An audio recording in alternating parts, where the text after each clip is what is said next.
बड़ी खबर के साथ गेट आउट कहने वाले मंत्री जी को देखिए, आंखों के कैंप ने छीन ली है रोशनी। हरियाणा के अंबाला से बड़ी खबर आई है, दर्दनाक खबर। यहां पर एक आंख के कैंप में सर्जरी के बाद 15 लोगों की आंखों की रोशनी छिन गई। जी हां, खास बात यह है कि अंबाला राज्य के स्वास्थ्य मंत्री अनिल विज का यह क्षेत्र है। अनिल विज हाल ही में एक आईपीएस अफसर को गेट आउट कहने के बाद विवादों में घिरे थे। मंत्री जी ने तो अफसर की कथित लापरवाही पर उसे गेट आउट कहा था। अब सवाल यह है कि 15 लोगों की जिंदगी में अंधेरे का कसूरवार कौन है? क्या वो स्वास्थ्य मंत्री होने के नाते इस हादसे की जिम्मेदारी लेंगे? अंबाला की खबर है। अंबाला में दरअसल 24 नवंबर को एक कैंप लगाया गया था।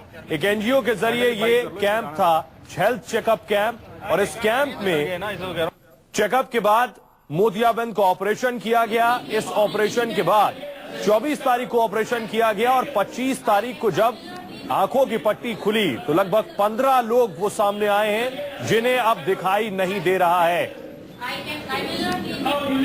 हमारे सहयोगी मोहित मल्होत्रा की इस पर रिपोर्ट देखिए। हॉस्पिटल ने आई कैंप लगाया और इस आई कैंप में कई लोगों की आंखों के ऑपरेशन किए गए और उनमें से करीब 15 ऐसे लोग हैं जिनकी आंखों की रोशनी चली गई है, ऐसा ये लोग आरोप लगा रहे हैं। इन अंबाला में जो लोग हैं इनको फिलहाल चंडीगढ़ पीजीआई रेफर किया गया है और ये तमाम लोग जो आप देख रहे हैं ये अंबाला से आए हुए हैं। आप मुझे अपना नाम बताइए। मनोहर सिंह।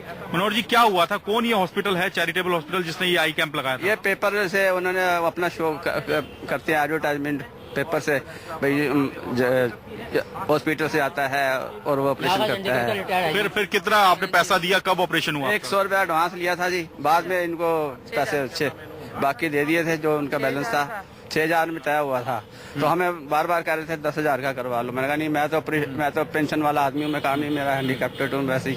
तो ये हाल है बस। अच्छा, फिर ऑपरेशन के बाद कब आप लोगों को पता लगा कि आपकी आंखों की रोशनी चली गया ना? दूसरे दिन चेकिंग के लिए बुलाया गया तो मैं तड़फता रहा बस सारी रात और मैंने कहा मैं सो नहीं पाया। तो फिर ये दूसरे दिन चेक करते रहे, ये क्या है, ये क्या है, मुझे कुछ नजर नहीं आ रहा। अब तक नहीं नजर आ रहा। आप पास नजर आओगे? अब तक नजर नहीं आ रहा जी बस। अच्छा, अब आप पहले मुझे अपना नाम बताइए। संजीव कुमार। संजीव जी, अब पीजीआई आप लोग आए हैं, आपको दिखना बंद हो गया है, तो क्या कह रहे हैं पीजीआई के डॉक्टर? पीजीआई वाले कह रहे हैं हम 40 दिन की गारंटी लेते हैं, रोशनी जितनी उतनी आएगी, इससे ज्यादा ही रोशनी आएगी। अच्छा, तो ऑपरेशन के दौरान क्या कुछ गलती हुई है? क्या हुआ क्या उस? इन्होंने पता नहीं जुगाड़ करते थे और 2 दवाइयां इनके पास खुली पड़ी थी, वो दवाई का इस्तेमाल करा इन्होंने ऑपरेशन के टाइम पे।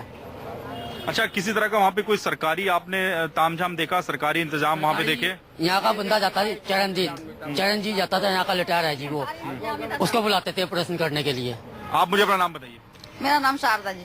शारदा जी, क्या हुआ, कैसे आप लोग यहाँ इस चैरिटेबल हॉस्पिटल पहुँचे? क्या कहा क्या गया था आपको ऑपरेशन से पहले? वहाँ पे सर जो हमें करते हैं ये लोग, मुझे लगता है हर मंगलवार करते हैं, तो मैंने सुना था कि वहाँ पे पीजीआई का डॉक्टर आता है कि बहुत अच्छा ऑपरेशन करते हैं। तो यही सुनकर मैं भी चली गई। मैंने कहा चल यहाँ नजदीक है। जब वहाँ कराने गई तो वहाँ पे कोई सर सफाई सुकूई नहीं है। मुझे परेशानी क्या थी? आप परेशानी तो ये थी कि मोतिया था मेरे। अच्छा। हाँ जी, इसलिए मैं ऑपरेशन कराना चाहती, तो मैंने सोचा भी चल यहाँ नजदीक है, मैं करा लेती हूँ। लेकिन इनके सर दवाइयाँ भी गलत हैं, इनके औजार भी नहीं उबले थे। तो 15 लोगों की आंखों की रोशनी चली गई जिन्होंने मोतियाबिंद का ऑपरेशन कराया था। इन्हें चंडीगढ़ पीजीआई रेफर किया गया है। वहां पहुंचे हरियाणा के स्वास्थ्य मंत्री अनिल विज। क्या कुछ कहा उन्होंने, सुनिए। ये एक चैरिटेबल हॉस्पिटल है और इन्होंने 2013 में परमिशन मांगी थी, विच वॉज नॉट गिवन।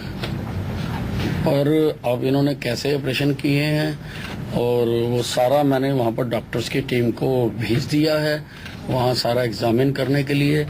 जो भी लीगल एक्शन होगा विल इनिशिएट, उनके खिलाफ हम कार्रवाई करेंगे जिन्होंने किया है। और जो पेशेंट यहाँ आए हैं उसमें पीजीआई की टीम बहुत बेहतरीन तरीके से सारे डॉक्टर्स उनका इलाज कर रहे हैं। इलाज का सारा खर्चा हम वहन करेंगे। हमने कह दिया है अपने अधिकारियों को, जो भी उनका इलाज का खर्चा है वो हम करेंगे।